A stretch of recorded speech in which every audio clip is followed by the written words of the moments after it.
En esta clase vamos a ver el reporte de los ingresos recibidos por el año 2020, que lo encontramos en el artículo 19 de la resolución 70 del 2019, y para esto debemos utilizar el formato 1007 versión 9.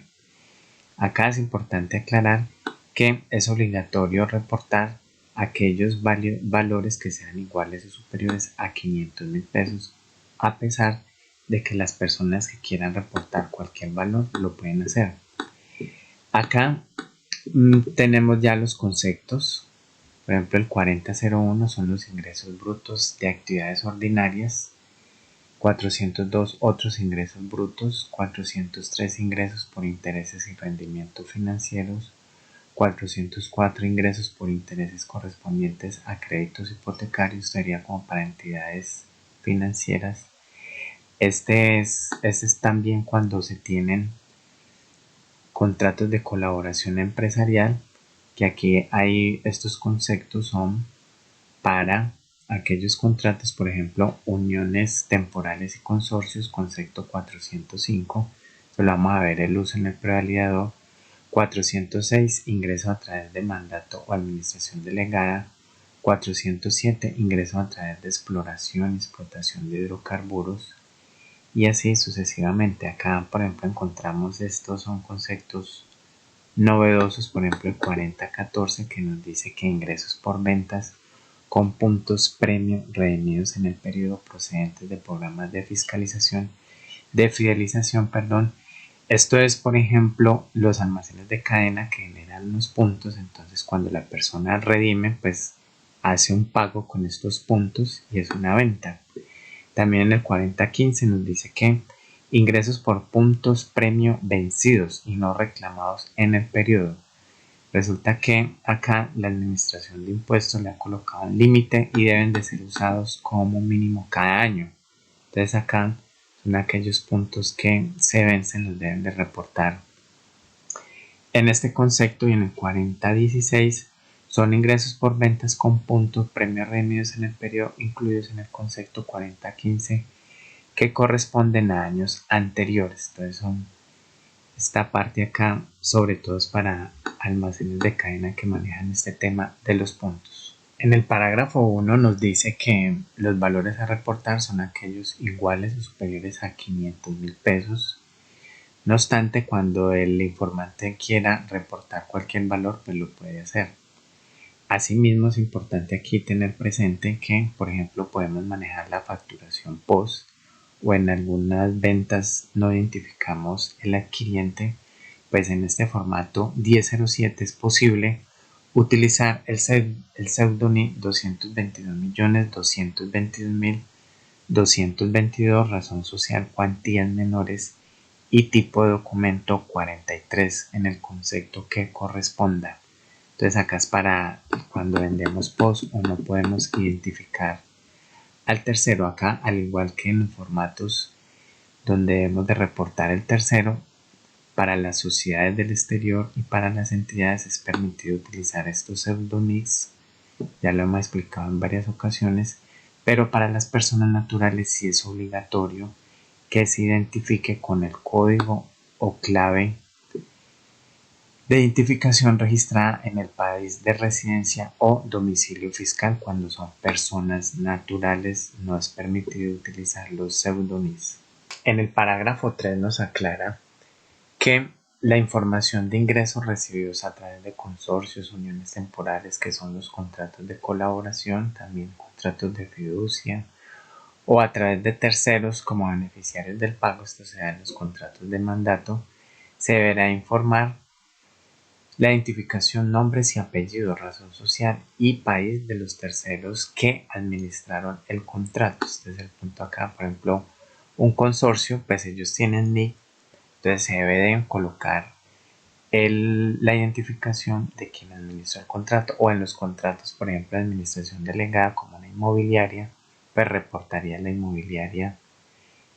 Este informante reportaría que ese ingreso lo tuvo a través de la inmobiliaria e informa los datos de ella, porque ella a su vez también lo informa. Entonces aquí es donde la administración de impuestos realiza sus cruces de información. Para ir al prevalidador y ver los conceptos, básicamente están es acá, no hay una columna aparte, sino que aquí están los conceptos del contrato que se celebró,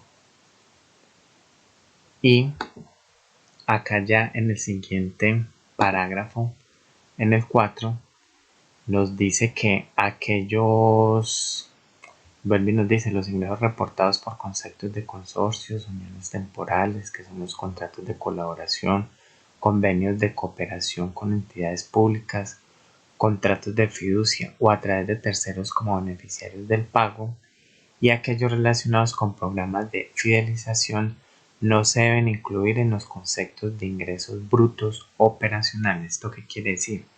Que si yo tengo un tipo de transacción, yo no puedo utilizar este concepto con los ingresos brutos operacionales o sino que debo de utilizar bien sea los del contrato de colaboración, que aquí están todos, por ejemplo aquí está el de 413 para los convenios de cooperación con entidades públicas, 414 que es el que nos habla de los puntos. Entonces este parágrafo lo que nos dice es que no podemos mezclar, y la manera en que la administración de impuestos determina que se realizó a través de un contrato de colaboración o a través de los puntos de fidelización es a través de los conceptos que los debemos de detallar en el caso de que hayamos celebrado o el informante haya celebrado algún tipo de estos contratos. Deben de informar es el concepto del cual se hizo, por ejemplo, si se hizo un convenio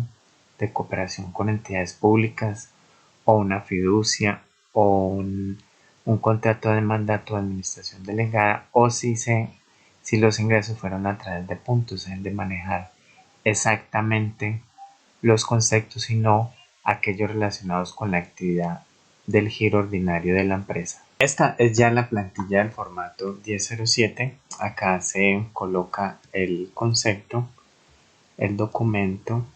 Acá, por ejemplo, tiene facturación post, por ejemplo, puede ser 4 millones, donde no se identificó al adquiriente, coloca cuantías menores y la dirección del informante. Acá estas ventas sí fueron a unas personas jurídicas y el total de ventas fue de 474 millones.